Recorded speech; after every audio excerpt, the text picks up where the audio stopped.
This is Larry Jordan, the host of the Digital Production Buzz. The following interview is an excerpt from a recent program. To hear the entire program, visit digitalproductionbuzz.com.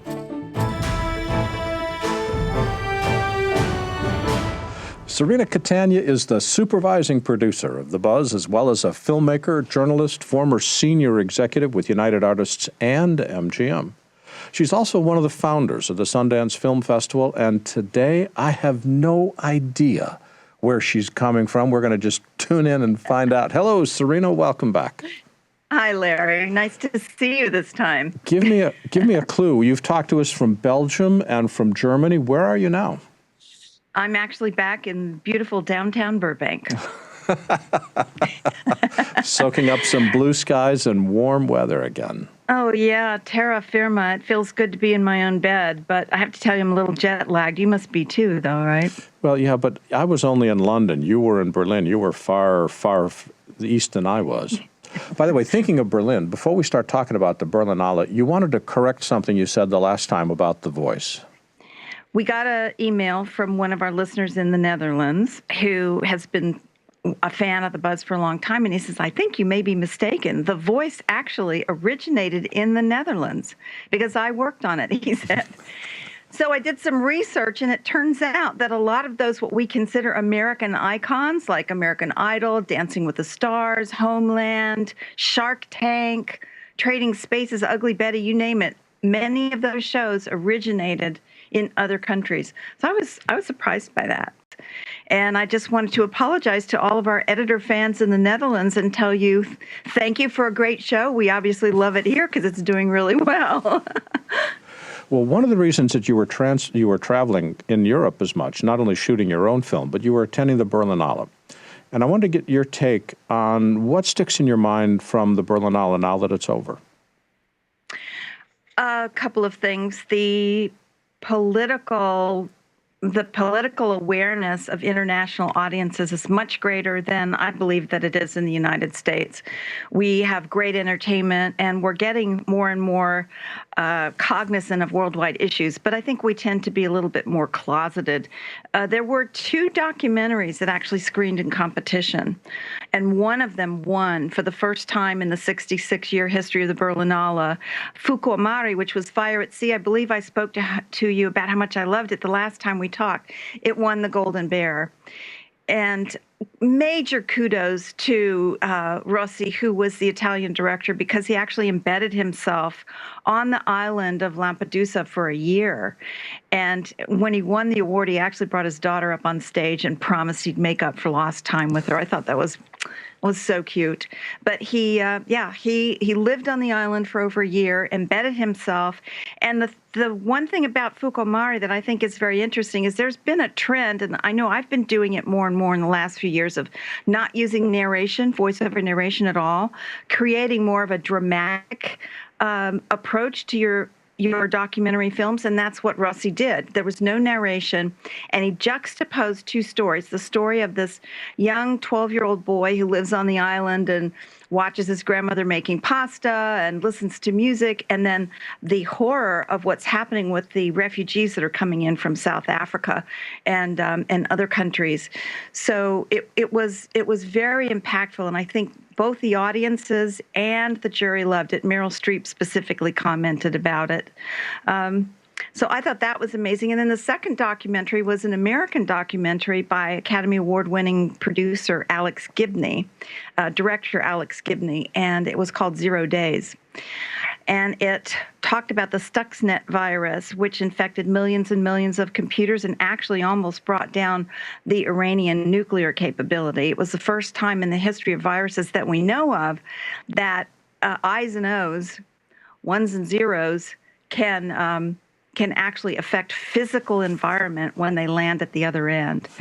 The interesting part about 0 Days is that it very clearly implicated the United States all the way up to the Obama administration for having caused it and started it.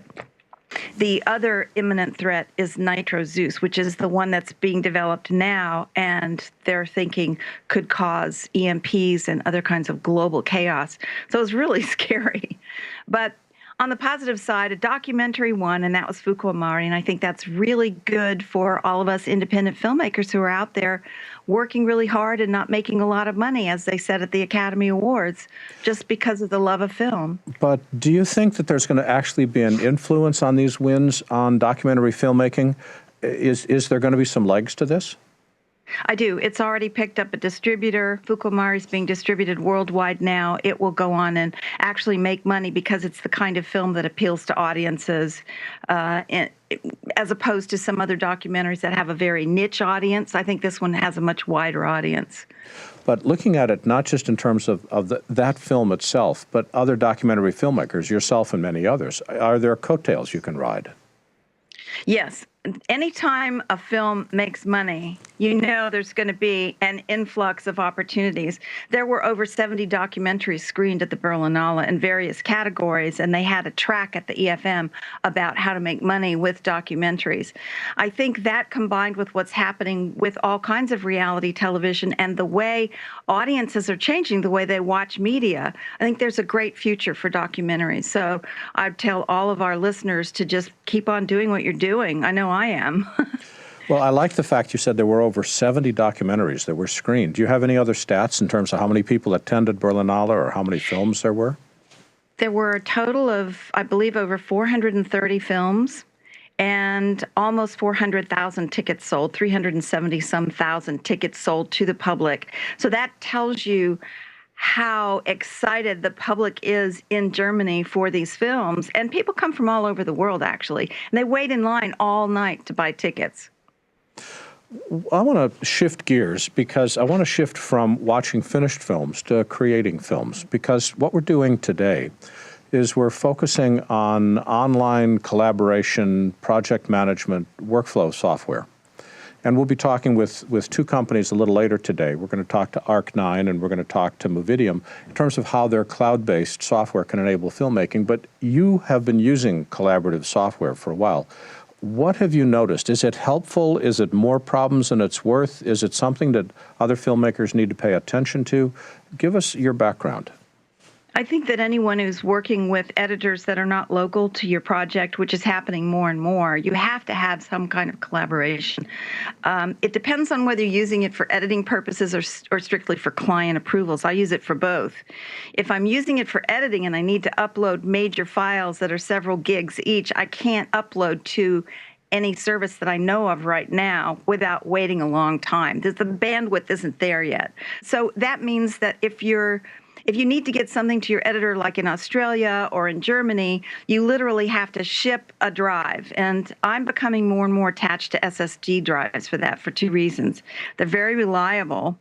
They don't break as often as the other spinning drives do, and they're very light. So for international shipping, they're cheaper. But in terms of collaboration, I use Collaborate a lot, which is another service I don't think that you're going to talk about today. But I've used them, for example, when I cover conventions and I need an editor to cut something very quickly. We actually used it on the Buzz when I sent some files in to the Buzz.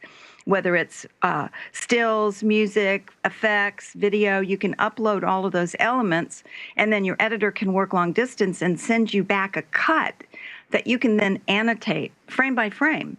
If you want to say, at this frame, there is cut this 2 or 3 frames shorter, or add music here, or I don't like this cut here for this reason, can you do this? It's just invaluable. I can't get on a plane and go to Australia.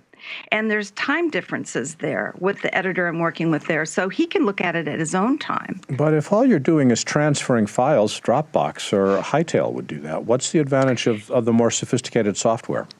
They don't let you amass a crew. They don't let you, well, you can get the business version of Dropbox, but then all you're doing is shifting files around. You don't have annotation capabilities. What Collaborate allows me to do is have more than one person take a look at the video and then annotate right on the video with time code what needs to be changed or what they want me to pay particular attention to. You can't do that with any of the simple file transfer services. It's a different type of service. Have you ever used any of the online call sheets or production tools that are out there? I've worked on productions that have used electronic versions of documents and distribute it to their crews because it's much more efficient than having a PA stay up late at the end of the night and then distribute everything to your hotel. Although many productions are still doing that. Yes, I do. I've used call sheets, electronic call sheets. They're very convenient. Doddle, originally James, I believe, was the first one to start doing a very sophisticated version of the electronic call sheets, and they do a really good job. Cirina, I want to keep touch with you because there's so much stuff that's going on in the cloud-based collaborative environment. Not only the people we're talking to today, but we're going to see a whole lot more evolution over the next several months as we come up to and exceed NAB, and I'd always love your opinion on what's happening here. Where can people follow you and keep track of what you're up to? They can go to filmvault.biz or thecataniagroup.com. That's all one word, filmvault.biz or thecataniagroup.com. And the Catania herself is Cirina Catania. Cirina, thanks for joining us today. Thank you, Larry. If you'd like to see more videos like this one, please subscribe to our YouTube channel. To stay connected and receive updates from The Buzz, sign up for our free weekly newsletter now. Or you can learn more about us on our website. And thanks for watching The Digital Production Buzz.